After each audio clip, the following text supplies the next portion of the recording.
Hey everyone, welcome to Fighting Over the Card Catalog, a snarky look back on young adult novels of the 80s and 90s. I'm Jess. And I'm Steven, and I'm here to make my wife happy. We're taking a journey to find out how many terrible and hopefully some not so terrible books from my youth I can get my husband to read before he reconsiders his whole marriage. Hello, love. Hey, love. How are you? After last night, I'm a little disheartened. Yeah, I'm pretty depressed. But I think that's all I want to say about politics for right now, so. You want to say more later? No. Well, what I want to say later should not be political. It kind of is, but it shouldn't be. But anyway, a completely apolitical book. This week we read Babysitter's Club number 14, Hello, Mallory. Or wait, I'm sorry, there's an exclamation point. Hello, Mallory? Tell us about it. Mallory Pike has always wanted to be a member of the Babysitter's Club. The babysitters are so much fun to be around and so grown up. Now the club members have invited Mallory to a meeting. This might be her big chance. This might be her big chance! But the babysitters don't make it easy. First, Claudia makes Mal feel like a baby on her first official babysitting job. Then they give her a written test with questions nobody could answer. For real. Mallory's beginning to think she doesn't want to be a part of the Babysitter's Club. Maybe with her new friend Jessi, she'll start a club of her own. It's time to show those babysitters what a couple of new girls can do! Yeah! Such excitement. Wow. So on the scale of 1 being the best book ever to the adventurous kiss of 10, sucking the soul from your love of reading. This is around a 4. Really? Yeah, wasn't horrible, but... Was it easier because I got an Audible subscription? Definitely. Most definitely. Yeah. Okay. That should bring up the stars, 1 or 2 stars each. That's worth $15 a month, I guess. But anyways, yeah, I give it a 3. I'm a big fan of Mallory. Yeah. Yeah. There's just something about her dorky underdog self that I just really love. Yeah, and the fact that she actually has empathy. Yeah. And she stands up to the cult mentality a bit. And she loves reading. Yes. She's a super nerd, and I heart her. I think this book is really interesting because it's the first time we really get a look at the club from like an outsider's point of view. Mm-hmm. Like we kind of do, I guess, from like the super special and stuff, where we had some other, well, Mallory, but also some of the kids. But yeah, this is an outsider's view into the cult, even though she eventually drinks the Kool-Aid. So the Babysitter's Club has asked Mal to come to a meeting. She says, these girls I know asked me if I'd be interested in joining their babysitting club. And they're not just any girls, they're older girls. No kidding. She does that, and Dawn does that a lot, I think, talking to the reader and saying, no kidding. It's like, I don't think you're lying. But still, hard eyes emoji send. If anybody's still on that circle kick. What? Hard eyes emoji send. Oh, okay. I got you. You sent some emojis? I sent some emojis, yeah. So Mallory gets to babysit Claire and Nikki and Buddy Barrett, while the other kids go out with their parents for haircuts and shoes, and the triplets come back with apparently terrible haircuts, and they totally distract the boys from playing their volleyball game, which causes Nikki to break his finger. The Pike parents take him to the ER, leaving Mallory in charge of the other 6 children, and she is so proud of herself because it's very uneventful, and she can't wait to tell the girls at the Babysitter's Club. So Monday is her big day. So she decides she should dress up a little, and we have an excellent fashion alert. This poor sweet girl.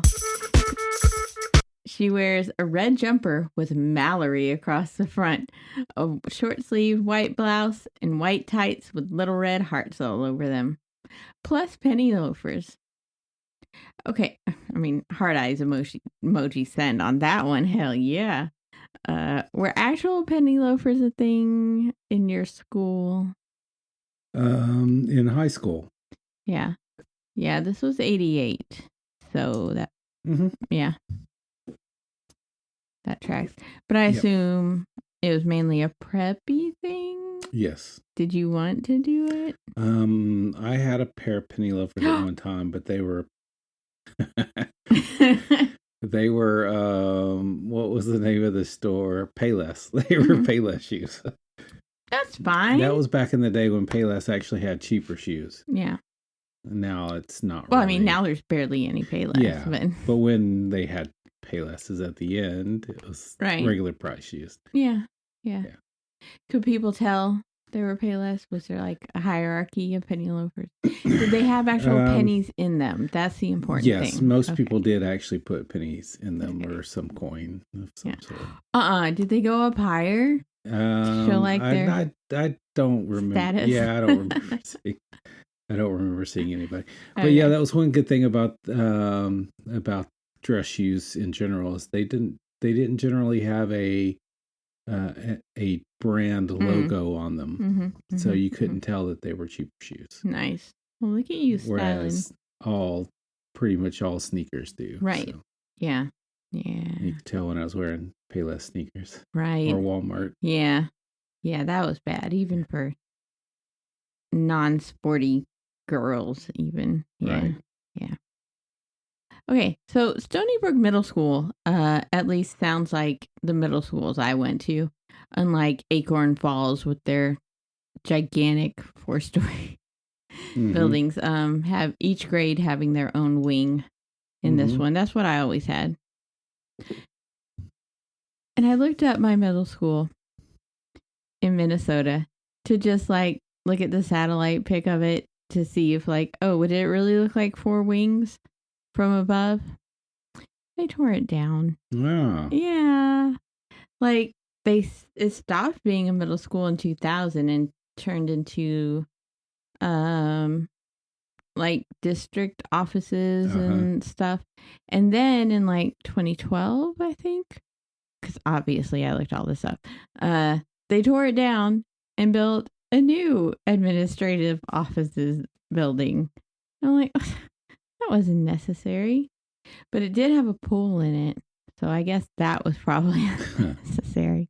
That was weird. Our middle school had a pool, but the high school didn't. Really? Yeah. It must have moved up. It probably was a high school at one point. I don't know. But anyways, shout out Hosterman Middle School in New Hope, Minnesota. Loved you. Not really, but. So anyway, Mal is totes nervous. But she gets distracted from her nervousness at school because there's a new girl sitting beside her. And oh my God, y'all, she's black. There are no other black kids in their grade and only about 6 in the entire school. And not many in Stoneybrook overall. But I mean, yep, that was my experience in small towns in Connecticut. I don't think I knew a single black person. We had, in Catholic school, I did know one girl from Peru. It's about as diverse as... Yeah, I think when I started school up through probably elementary school, we had 4 black people in my grade. Wow. And in East Texas? And then it started, there were a few more moved in junior high school. Was that because it was like segregated into parts of town? Yes. Yeah. So apparently Westwood started its own school at one time because the other school started getting too big and the people in that side of town wanted to have their own school. And they were most definitely predominantly white. My mom was actually the first class to graduate high school after attending 4 years at that school. So she was the first 4-year graduate in the first four-year graduate school. There was one Hispanic person in the school at the time, and that was the only minority in the whole school. That is buck wild. Yeah. So. Cause yeah, I think pretty much all these Texas schools now are pretty diverse. Yeah. Yeah. I mean, even that school is now. Yeah. But anyway, Stoneybrook, very homogenous. So the girl who used to sit in the new girl's seat, like, crosses her eyes at the new girl, and the teacher doesn't make her stand up and introduce herself like she did with the last new kid. Yeah. So things aren't quite right. And Mallory wonders what it's like to be the only black kid. She thinks it's probably like being the only one of anything, but she quickly realizes that no, people see your skin color right away and can't just tell that, like, she's one of 8 kids. And I think that's pretty good reflection, Mal. Mm-hmm. Hard eyes emoji sent. So the new girl's name is Jessica Ramsey. And Mal decides that she needs Jessica in her life. Because you see, poor Mal has never had a best friend before. Everyone's pretty much taken. So she's just waited for a new kid. Yeah. And I bet being the oldest child of a large family has a lot of responsibilities that don't really allow you to go out and socialize a whole lot. Plus, she's a super nerd. Right. I mean, to be fair, the Pike parents don't seem to put an undue amount of responsibility on her. I think they ask her pretty much things like any normal older sibling would be asked. So, but anyway.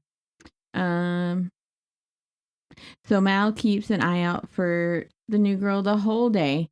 And at lunch, Mal sits with some girls she's kind of friendly with, including that one girl who was crossing her eyes at her. But they turn out to be racist bitches, making fun of Jessica. Mm-hmm. Can you believe that new girl? Rachel sounded aghast. Who, Jessica Ramsey? I replied. What do you mean who? Of course I mean Jessica Ramsey. Who else? I shrugged. What about her? What about her? Cried Sally, this girl I've never really liked. Are you blind? She's black. I nearly choked. So? Well, she doesn't, belong here. Where? I challenged them. She doesn't belong where? Sally shrugged uncomfortably. Oh, I don't know. What are you so upset for anyway? Rachel asked me. I tried to compose myself. I ate some spaghetti. I'm not upset, I said at last. I wanted to change the subject, but before I could, Anita, Rachel's best friend, said, giggling around a mouthful of bread. Where do you think Jessica moved from? Africa? For some reason, the other girls thought this was hysterical. I bet her real name is Mobabwe or something, added Sally. I wanted to get up and move, but I didn't. Aw, Mal. She tried, at least, a bit. But I can see why you're not BFFs with these bitches. Yeah. She and Jessica do have a couple of classes together, but Mal doesn't get to talk to her. And so she starts getting nervous about the meeting again. And so it turns out to be pretty awkward at that meeting with Mal there in Stacy's place.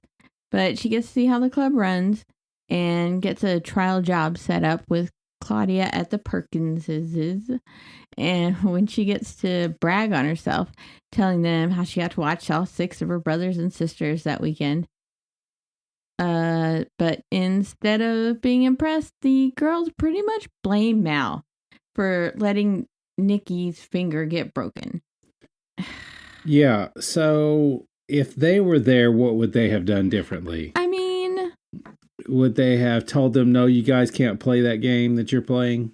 Right. I doubt it. Yeah, I don't understand what they think she should have done. Yeah. And Mr. Pike was home at that point and right there himself. Are they blaming him too? No. Yeah, they're just judgmental bitches. Yeah. And so Christy decides that they need to give Mal a formal test the next day. she leaves way too early to go to her test. So she decides to go be a creeper. Marianne had said that she heard that a black family had moved into Stacy's old house, and so, of course, Mal figures this must be the Ramsey family. And she turns out to be right. Jessica is out in the front yard with her little brother and sister, and Mal actually grows some balls and goes up and talks to her. She says, Jessica says everyone calls her Jessi, and the girls bond over their love of horses and books, and horse books in particular. And Jessi takes her up to show her her toe shoes, which is, it's not what they're called. But I also want to just mark this moment in time with her saying that she has just started to go on point. It matters later. Trust. And I'm also so glad that they did not keep her telling terrible jokes as one of Jessi's character traits, because it's a lot and it's not good. But don't worry, that goes away. So now it's time for her test. Well, said Christy, I guess we better get started. The test is going to be in 2 parts. Oral and drawing. Oral and drawing, I repeated. Yes, said Claudia haughtily. Oral means spoken. I bet you anything in the world Claudia herself hadn't known the meaning of that word before today. No, because she's... I love Snarky Mel. Hard eyes emoji said. All right, so yeah, this whole test is just fucking ridiculous. They ask her absurd questions like, what's the difference between creeping and crawling? Crawling, said Dawn obediently, is when a baby pulls himself along with his tummy on the ground. Creeping comes later and is done on all 4s. Okay, I've never heard of creeping used in this context. And if anything, I would think it would be the other way around. Yeah, me as well. But yeah, you're a parent. You've never heard creeping? No. Okay. Good.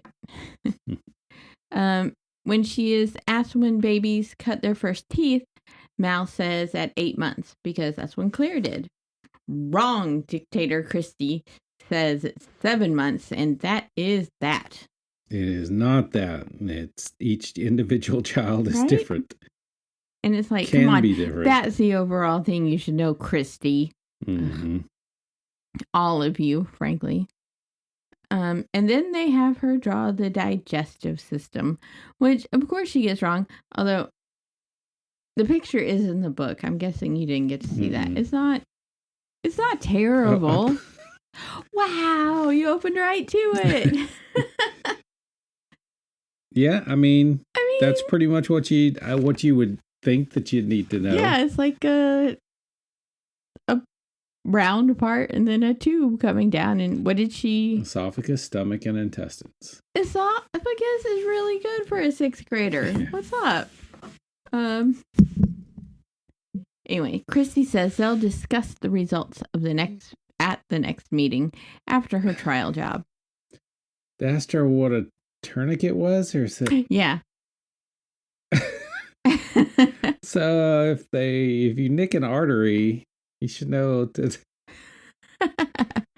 If you've nicked an artery at your babysitting Now, I don't job, know about at this time period, but there was a time period, and it was probably before this, in which they said you should never ever apply a tourniquet to someone. Yeah, I've heard that. I don't know. Because I feel like I saw it in like TV shows or something. Yeah, it's because it was shown too often in TV shows and movies that people thought, oh, he's got a bad cut, I need to put a tourniquet on. Well, then that could cause you to lose your whole limb. Right, yeah. Yeah, and really, it is only if you nick an artery and they're going to actually bleed out. Okay. Then it's okay to lose your leg instead of your life. Right. Which makes sense. So shut the fuck up. At the Perfect Perkinses, the 3rd one has been born, Laura Elizabeth, or Laura Beth. But she's not home from the hospital yet. Mariah and Gabby are very excited, of course. Okay, going back to the test, where's Marianne in all this? She's there taking notes and keeping score on the test. She has some sense. Oh, are you disappointed in her? And should have said something without having it pointed out. Yeah, you would hope so. This really isn't a good test for how good of a babysitter somebody's No, not at all. Okay, so sorry. Okay. Let's move. So at the Perkinses, excited little girls. Not an excited Mallory or Claudia, though. Mallory does not do very well. She spills things and breaks glasses, and she lets Chewy, the hyperactive dog, in when she's not supposed to. Yeah, I think one of the biggest things is like she asks them if they want a snack, and they say yes, and she says they can have whatever they want, and then they're like, or ask them what they want, or leaving it very open-ended. Yeah, and they say we want cookies, even though their dad was just then telling them, was just before saying that he's going to take them to get ice cream, donuts after they get after he gets back from visiting his wife in the hospital. And so yeah, there were some things that she needs to learn, but they weren't huge faux pas. Right. But Claudia certainly takes it that way, and she's pretty terrible to her the whole time, very judgmental. Yeah. And, she says she does these other things like spilling and stuff. It's because Claudia's making her nervous, which is totally legit. So at the next meeting, Christy flat out tells her that she flunked the test. And really, said Claudia, your drawing of the digestive system was terrible. Digestive system, I corrected her. Claudia blushed. I actually felt good that I'd made her do that. Heart eyes emoji send. And Claudia gives her a 3 out of 10 on the job. But as the meeting's going on, they haven't kicked her out, and they end up talking about Lucy Newton again because she's the only baby other than this new one that has ever happened in Stoneybrook, I guess. Remember when Lucy Newton was born, asked Claudia. Remember her colic? Yeah, that was terrible, said Marianne. She cried endlessly, added Christy. Claire had colic, I spoke up. Oh yeah, you mentioned that, replied Claudia. I don't think the Newtons gave Lucy soy sauce, though, like you did. I hope not, I exclaimed. Soy sauce. Huh? Said Claudia. Meaning because I gave her soy milk. Claudia. And then they tell her she's going to have to take another test to get in the club. So Mallory gets mad and leaves and says, I don't want to be in your club. Good for you. Good for you, Mal. She mopes all weekend long and at school on Monday until she runs into Jessi, who is also moping at a moping tree, I guess, at recess. But she's moping because she doesn't fit in at all. And the girls cheer each other up. And they come up with the idea to start their own babysitting club. They have their first planning session at Mal's that afternoon. After dealing with some surprise from most of the Pikes, Claire almost asked her if she's there to clean. Because that's apparently the only other black people she's seen is a couple of cleaning ladies they've hired once. Hey.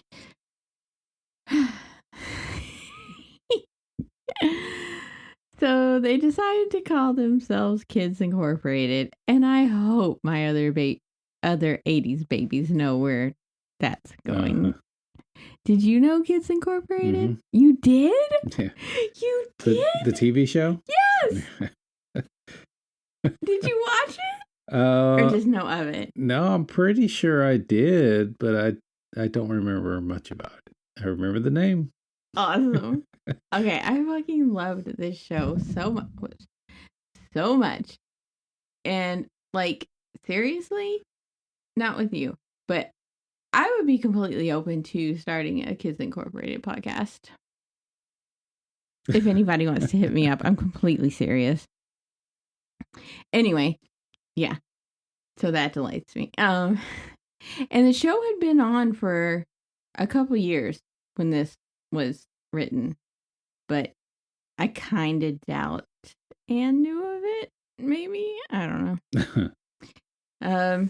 So anyways, other than the name, they're gonna run just like the Babysitters Club, except these two can only sit afternoons and weekends because, they're 11 and they're going to sit together. They're like, yeah, you'll get 2 babysitters for the price of 1. So they make flyers up on a toy printing press, and at least they're not embezzling from Mr. Pike's workplace like the Babysitters Club did. And they end up getting their first job with Mrs. Pike, which is very nice of her. But then Dawn is sitting for the Barretts, and they take a walk and sees the girls sitting for the Pikes out in their front yard. And then she sees one of their flyers at the Barretts. She goes crying to Christy right away. And I understand why they might be upset, like the audacity of these little girls. But they're mainly pissed off that Mrs. Pike ends up using her own daughter. Yeah, that they're going to miss out on all the Pike revenue. Yeah, they say, the Pikes, they're practically our best customers. Mallory can't do this to us. Well, she is doing it, said Christy again. Well, I'll just get on the phone with Marianne and Claudia. This absolutely cannot happen. It's like, holy shit, Christy, calm your tits. Do you really think she wouldn't hire Mallory, her own daughter? Right. Fuck off. Kids Incorporated has their second meeting, and Jessi's mom calls and sets up a job for them. Then Christy calls, and pretty much just to harass them and call them copycats, which, to herself, Mal admits, well, they kind of are. Yeah. But then she's like, and then I have no idea where these words came from, but I found myself speaking them. I said to Christy, need a babysitter? Jessi giggled. No, I do not need a babysitter, Christy replied hotly. Hard eyes emoji said, Mal is just the best, at least in this book. Okay, so again, toward the end, we'll have a discussion, but that's one part of it has to deal with that conversation. Okay. Where she got one over on Christy, and we know Christy. Oh, right. Okay. So the job at the Ramseys goes fine, except, for all the racism hanging over everything. Jessi and Mal talk about how the Ramseys still aren't being accepted, and Mal thinks about how when Stacy moved there, like all sorts of people came over to welcome them, including, the whole welcome wagon thing. And the Ramseys haven't had any of that. We've lived here 3 years and I've barely spoken to any of our neighbors. Thank God. I've spoken to the guy next door a couple of times, including when we were doing the fence, getting the fence redone between us. I talked to our old neighbor on the other side a couple times, but they moved. The guy across the street and down one house was coming to get his trash can today. At the same time I was getting the trash can, I kind of waved at him. He said, "Hey, how are you?" Yeah. And I turned around with the trash cans and took them back. Of course, we talked to Crazy Kathy. Well, I mean, we don't want to, but we don't want. She talks to us. She talks at us. At us. Oh my God, this woman, y'all. I don't think that's weird now for neighbors not to talk to each other. I think we're all much more, enclosed. But not in Stoneybrook. I know all our neighbors, but not the Ramseys. So Becca's her little sister, her very awesome sister. I love Becca. She's making some big ass bubbles with some sort of machine. And when a little girl from across the street kind of creeps over, and she's like asking how she's doing that, when we hear Amy, called a sharp voice. An angry looking woman was standing on the porch across the street. Amy turned around. Mom, come here this instant. And then she went back in the house, slamming the door behind her. And Amy just kind of reluctantly leaves Becca and her bubbles, goes back home, and it's very sad. But then Charlotte Johansson comes over to make friends with Becca and to invite their family over for dinner and give them some banana bread. So, yay for the Johansons, at least. So, back at the BSC headquarters, the girls are having a big problem with being too busy. They start remembering all of Mallory's good points, and they realize that, oh, hey, maybe we were unfair to her. They didn't even know the answers to the test before they looked them up.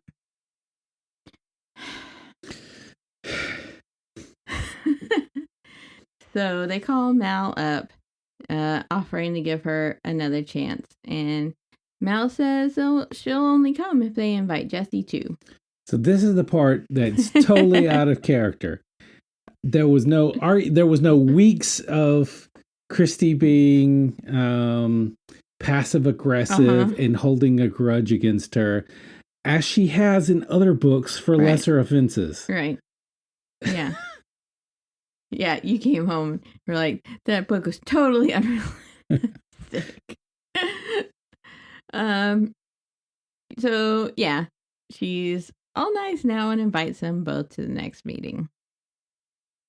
And it goes a lot better. The girls are all happy to meet Jessi. Fortunately, none of them are racist. But she does point out that it might, pose a possible problem, saying that, she's worried that families won't want her to sit for them because she's black. And the girls consider this, but they decide they don't want to sit for anybody like that themselves. That's where I was hoping it was going to go, where they were like, well, if somebody doesn't want her to be their babysitter, then do we really want to be babysitters for them? Which, honestly, I mean, I'm kind of proud that Christy didn't have any hesitation there, because she does love that almighty dollar, But, so... Well, we don't want to have a reputation as being difficult. Right. But no. Suck it, racists. So, they do want each of the girls to go on a trial job, especially Jessi, because they don't know her from anything. So, they get those set up. And Mallory goes out with Claudia again, this time to the Newtons. But this time, Claudia totally stays out of her way, and Mal does an excellent job, even with Claudia has to leave to go home to take care of something with Mimi, and the Perkins girls come over. Again, who fucking does that? Who just sends a 5-year-old and a 2-year-old over to somebody else's house all by themselves? Ugh. Without calling her. And the washer repairman shows up, and she has to show him where the washing machine is, she had no idea, but it's all fine. Jamie gets kind of hurt playing out on the swing set, but no blood or anything. And Claudia welcomes her to the club when she gets back, and Mal just knows that Jessi will have passed as well. And Mallory says, looks like we made it. Okay, she doesn't sing it, but that's what happened in my head. Okay. Mm-hmm. So that's the book. Aside from the totally unrealistic Christy bit. Mm-hmm. It wasn't too bad, huh? Yeah, it wasn't bad. So what's your favorite part? It was between Mallory seeing Jessi for the first time and automatically thinking that she's going to be her best friend. Aw, yeah. Or the part where they all decide not to babysit anybody if they don't want Jessi to babysit. Yeah, that was the most impressive part. Yeah. Yeah, like I said, I really loved her self-reflection after taking a minute about realizing, being a person of color is probably more difficult than coming from a big family. But also, like I said, I love the Kids Incorporated.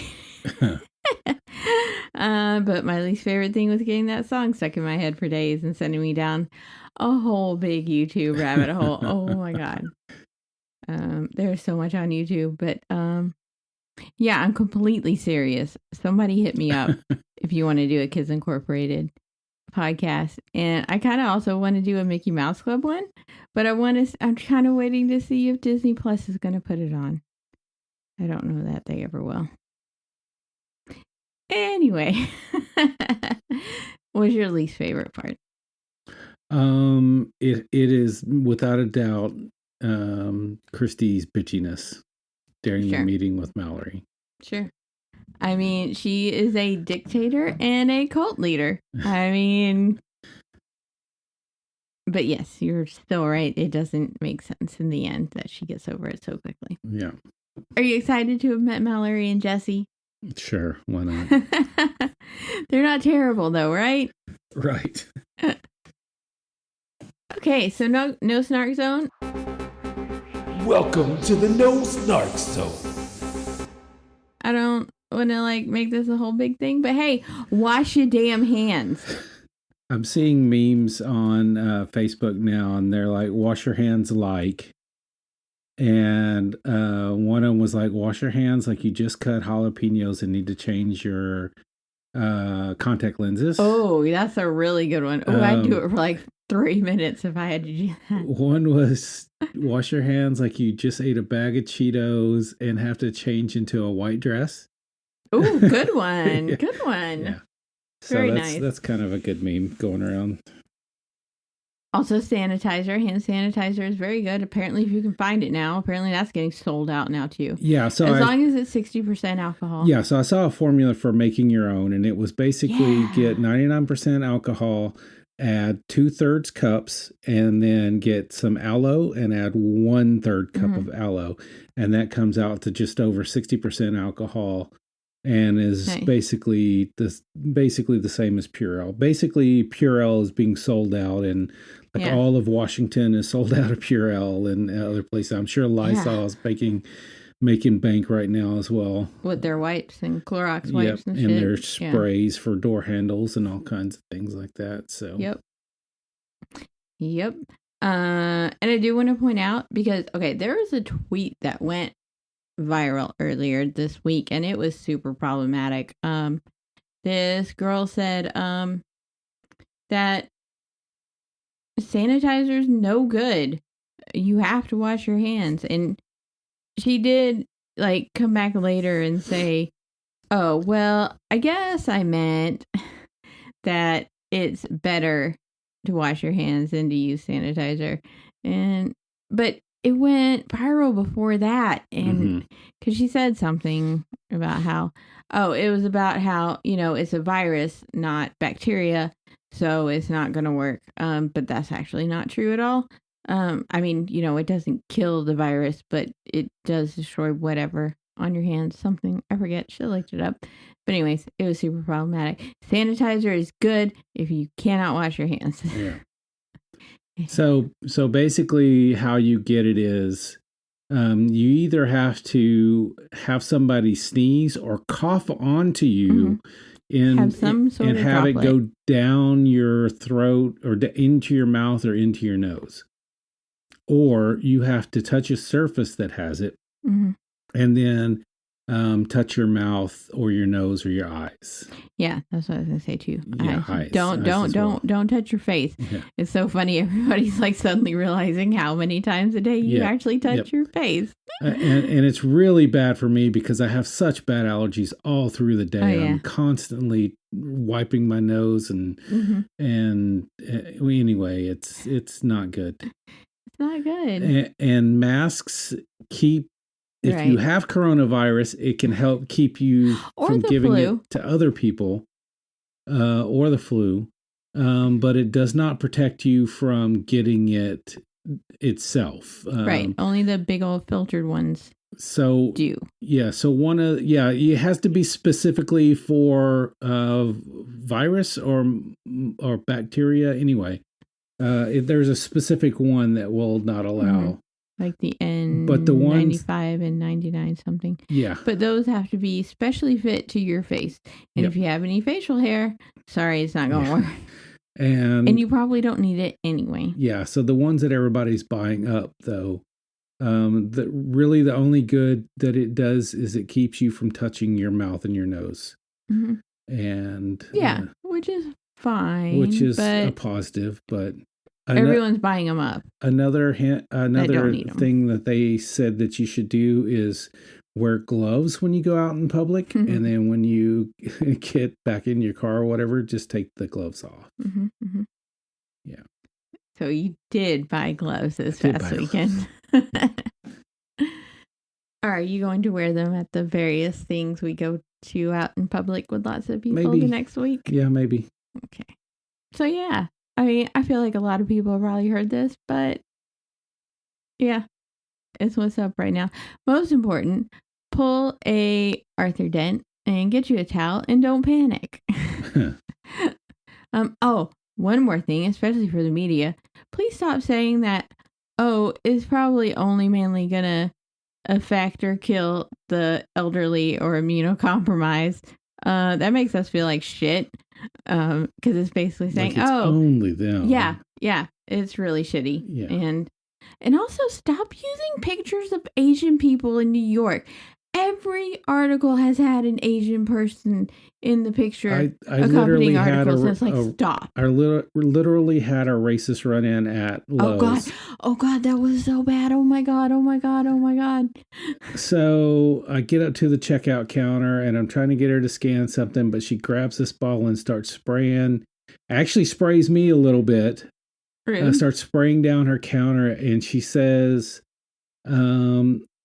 I spray down everything after I serve a Chinese. You know they got the coronavirus. God, I hate it. And apparently the person in front of me was Asian, so yeah. Oh my God. So that's why she was doing that and wipe down the credit cards, keys, and everything. You can do all that. That's fine. Just leave the racism out of it. My God. Fortunately, I didn't hear any of that because we had Luna with us, and I was talking with this little boy in the next line, and he was like, I've seen a lot of dogs, and this one is the cutest. So I was having a great time at Lowe's. Anyway, also watch John Oliver's segment from this week about it on YouTube on coronavirus. It was very good. And it, again, kind of shows the need for some universal health care because a lot of people, to multiple things. We need some mandatory sick days, and we need universal health care because the advice to just stay home, people can't do that. Yeah. So people are working in these jobs where they're hourly waged, and if they don't go to work, they don't eat, they don't pay their mortgage, they don't pay their car payment. And maybe get fired. And they don't have sick days to take that time off. And even if they do have sick days, so you don't have the amount of sick days that you need to make sure that you are past the contagious phase of this issue. And it, again, is a big problem in the United States. And like a lot of people in the United States. This did end up getting political. It really makes me upset talking about a lot of universal health care stuff with people because they don't want to have to pay for other people who are sick and having issues. Not realizing that it may be them or their family one day. Yeah, but it's a pandemic. That doesn't matter because the health care they have right now works for them and is good for them at this moment. Right. Yeah, anyway, it really, when I talk to them, I get the sense that what they're saying is the people who have chronic illness should just die anyway. That's basically what they say to me. Yeah. They're basically telling you your wife should die? Yes. That's cool. Do you point that out ever? I have pointed it out before, Good. Yes. Hey, use me in that way. That is fine. It's like, a lot of people say, hey, if I get killed in a mass shooting, politicize my death, please. Yeah. That stands for me too. On anything, really. Yeah, there was a big Facebook, with the Jessica stuff. Yeah. Yeah, that was one of the things was talking about that. Oh. I mean, literally, that may have prompted her to tell me that she loves you. We're less than 2 months into the year, and we've had over $100,000 in medical bills. Where is March 4th? No, this was before last week. It's fine. Yeah. Yeah, and we're incredibly privileged. Yes. I mean, I'm locked into the job I have because of the insurance. But you do have that job with insurance, yeah. Yeah. So anyway, wash your damn hands. Wash your damn hands. Don't touch your face. So what are you reading right now? Wash your hands like... That's what you're reading. You just picked habaneros. Right. And you feel the need to masturbate. Oh. Yeah, you don't wear contacts, so you wouldn't get that as much, but that one. That's... What am I reading? I finished a book called Magic for Liars. That was pretty good. Magic for Liars? Yes, Magic for Liars. It's basically the main protagonist is a private investigator, and her sister is magical and teaches at a magical school, and she's hired to help on a case at the school. She herself is non-magical, right? But she does have private investigator skills. So it's like if Petunia Dursley were a private investigator and like Lily had lived, or if Harry, I guess, asked her to. So that was pretty good. And then I've started reading. I got to get the name of this one. Hollow Kingdom, which is based on a premise of it's this very snarky crow is the main protagonist. Okay. His best friend was like this hillbilly guy who it sounds like turned into a zombie, and he has all of these life lessons from this guy who's basically raised him and taught him. And the crow itself actually sees himself as human, as part human. But now all the humans are going extinct, and so he's going around trying to find an actual living human. And he is accompanied by his adopted brother, who's a dog. Yay. And they haven't been able to find any humans up to this point, so they've made it their objective to try to free domesticated animals, because there's apparently a lot of domesticated animals who are left in their homes and cannot get out. So they're trying to find a way to get them out of their homes. And anyway, I couldn't read that book. No, it's really good. No, and he is very he himself is very snarky and likes to cuss, and excellent. And although his best friend human was really a redneck and had a lot of bad stuff, it's kind of funny when it comes from a crow. When it comes from a crow, and it's helping him to survive. So nice. Yeah, that sounds fun. But no, I'd be too sad thinking about all real animals that get stuck. Yeah. So I've been too depressed to read anything lately. So sorry. Hey, I want to give a shout out to Wild Delilah on Twitter for giving us some love and lots of comments this week. So shout out. Well, yeah. I'll give a shout out to my friend Cody. Hey, Cody. Made a very good voting choice, even though it didn't really help. Shout out, Cody. We love you. Yeah. So anyway, next week, it's not going to be a very snarkable book, but it's so very good. Under the Hawthorn Tree. It's our episode before St. Patrick's Day, and it's all about the famine. So real cheery, fun. But it's really good. Anything else? I read a book about the famine not too long ago. Yeah. Probably a year ago or so. From a kid's perspective. Okay. Yeah. Not the same book. No. Okay. Yeah, I don't recognize that title. Okay. Well, interesting. Yeah. So, thank you so much for listening. We're rereading the books of your childhood. So you don't have to. Bye, everybody. Goodbye.